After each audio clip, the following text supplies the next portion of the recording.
लोग कहते हैं भारत किसानों का देश है, लोग कहते हैं भारत गांवों का देश है, लोग कहते हैं भारत गांधी का देश है। तो मेरे मन में एक विचार आता है कि जब 100 साल पहले उस कंपनी का मालिक टाटा का वंशज था, आज 100 साल बाद भी टाटा का वंशज अगर मालिक है, तो जिन किसानों ने टाटा जमशेदपुर को बसने के लिए जमीन दिया था, आज उनका रिकॉर्ड कहाँ है? हम ये सवाल करना चाहते हैं।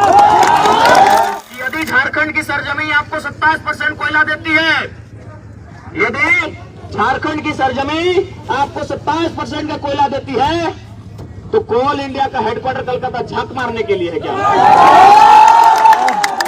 आज कोई एक सीमा नाम की क्या लड़की थी यार, वो नेशनल न्यूज में देखे, आज हमारे झारखंड की सरजमीन में कोयला के खदानों में हजारों लोग दब के मर जाते हैं, कहीं कोई चर्चा नहीं। यानी उनके नजर में हमारा जान नहीं, कहीं ना कहीं हमारा जीवन पशुओं से भी बदतर मानते हैं, तभी तो कहीं कोई स्थान नहीं होता है, कहीं कोई विमर्श नहीं होता है, कहीं कोई चर्चा नहीं होता है। भगत सिंह की जेल डायरी को पढ़िएगा अगर फुर्सत मिले तो, कि कोई व्यक्ति इतना अमीर ना हो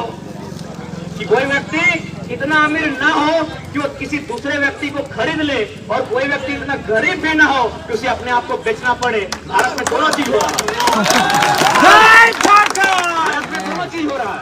तो इसीलिए अगर भगत सिंह को मानते हैं तो भगत सिंह के विचारों वाले नेताओं को जो उनके सदन में भेजिए, जो उनके इस जेल डायरी के कथन को उस पर चर्चा कर सके। क्यों भाई बताइए, खरीद रहा है कि नहीं? आज अगर पैसा वाला दूसरे को खरीद रहा है और अपने घर में एक बंधुआ मजदूर की तरह से काम लेता है, और जो गरीब है अपने आप को बेच रहा है, एक मजदूर नहीं बंधुआ मजदूर बना के बेच रहा है। और आप कहते हैं भगत सिंह के सपनों का भारत है, आज भी कई कोसों अधूरा है। इसलिए एक आए चाहे 21 आए चाहे 11 आए, अगर एक से भी शुरुआत हो रही है तो होने दीजिए ना, रोक का है। एक से भी अगर शुरुआत हो रही तो होने दीजिए। और चूंकि हम पूर्वांचल की धरती में है, जब सदन में हमारी उपस्थिति होगी तो सदन से एक सवाल ये भी होगा कि भैया हमने भारत देश को झारखंड की सरजमीन में 40% खनिज संपदा देने का कार्य किया है, तो यदि हम लोग 40% खनिज संपदा देते हैं तो क्या पूरे 5 साल में एक बार 40 मिनट का डिस्कशन हमारे लिए नहीं हो सकता है? क्या हो सकता? क्या भाई हमारे लिए पूरे 5 साल, एक सरकार कार्यकाल 5 साल होता है, क्या हमारे लिए 40 मिनट का डिस्कशन नहीं हो सकता है? हो सकता है। अभी बताइए, क्या हमारे लिए 40 मिनट का डिस्कशन नहीं हो सकता है? हो सकता है। हमारा दूसरा सवाल रहेगा कि यदि झारखंड की सरजमीन आपको 27% कोयला देती है, यदि झारखंड की सरजमीन आपको 27% का कोयला देती है, तो कोल इंडिया का हेडक्वार्टर कलकत्ता झांक मारने के लिए है क्या? झांक मारने के लिए है। अब थोड़ा सोचिए कि नुकसान क्या है, सुनाते हैं थोड़ा। कोल इंडिया का हेडक्वार्टर कलकत्ता, आप जितने भी कोलियरी है एरिया वाइज पता कीजिए, 99% जीएम कलकत्ता के। हम एक वाक्य कह रहे हैं, लेकिन उस वाक्य को कहने से पहले हम महिलाओं, चूंकि ये वाक्य महिलाओं के प्रति हम माफी मांग के एक वाक्य कहेंगे। हम तमाम जो भी हमारी माताएं बहनें हैं, हम उनसे माफी मांगते हुए एक वाक्य कहेंगे।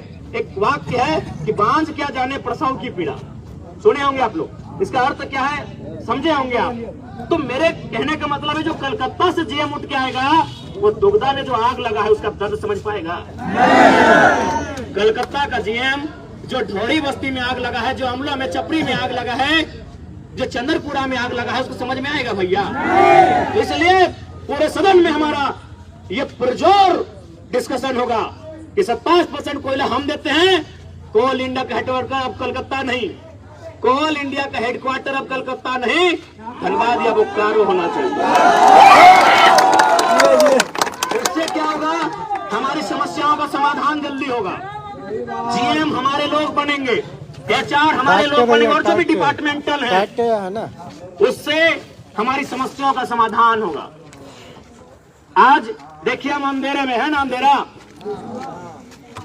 आज कितनी मुश्किल से हमें बिजली मिलता है, लेकिन क्या आपको आइडिया है बिजली कहाँ बनता है? क्या भैया चंद्रपुरा में बनता है, बेरमो में बनता है, आइडिया ही नहीं आपको? क्या करते हैं भाई साहब? ये भी एक सवाल होगा कि बिजली का उत्पादन यदि झारखंड में होता है तो बिजली का हेडक्वार्टर भी कलकत्ता का है रहेगा।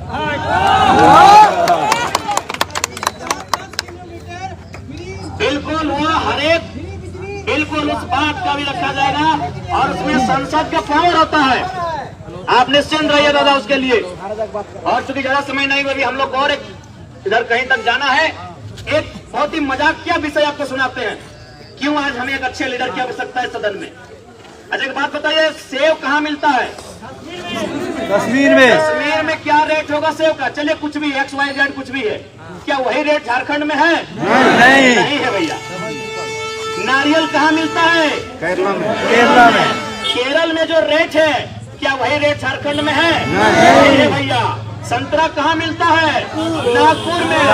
नागपुर में जो रेट है क्या झारखंड में वही रेट है? नहीं है भैया। अंगूर कहाँ मिलता है? नासिक में। नासिक में जो रेट है वो रेट झारखंड में है? नहीं है। बिल्कुल यही नियम है। लेकिन झारखंड के कोयले का रेट ऑल ओवर इंडिया एक ही है।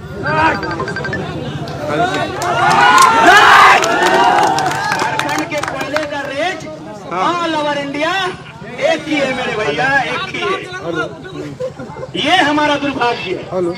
पता नहीं लोगों। आज कोई एक सीमा नाम की क्या लड़की थी यार, वो नेशनल न्यूज में देखे। आज हमारे झारखंड की सरजमी में कोयला के खदानों में हजारों लोग दब के मर जाते हैं, कहीं कोई चर्चा नहीं। यानी उनके नजर में हमारा जान नहीं, कहीं ना कहीं हमारा जीवन पशुओं से भी बदतर मानते हैं। तभी तो कहीं कोई स्थान नहीं होता है, कहीं कोई विमर्श नहीं होता है, कहीं कोई चर्चा नहीं होता है। और यदि आपको लगता है कि हम केवल भ्रम फैला रहे हैं तो एक उदाहरण देंगे। एक किताब है, पढ़िएगा, उजड़ता झारखंड।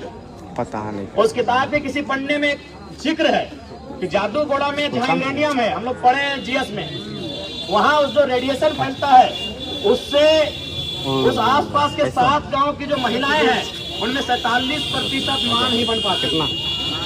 तो समझ लीजिए इनकी नजरों में हमारा जीवन पशु से भी गैर गुजरा है।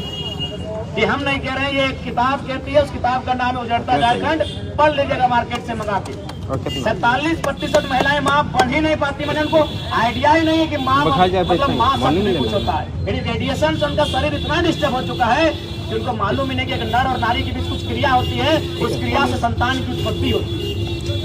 ये परिस्थिति है भैया।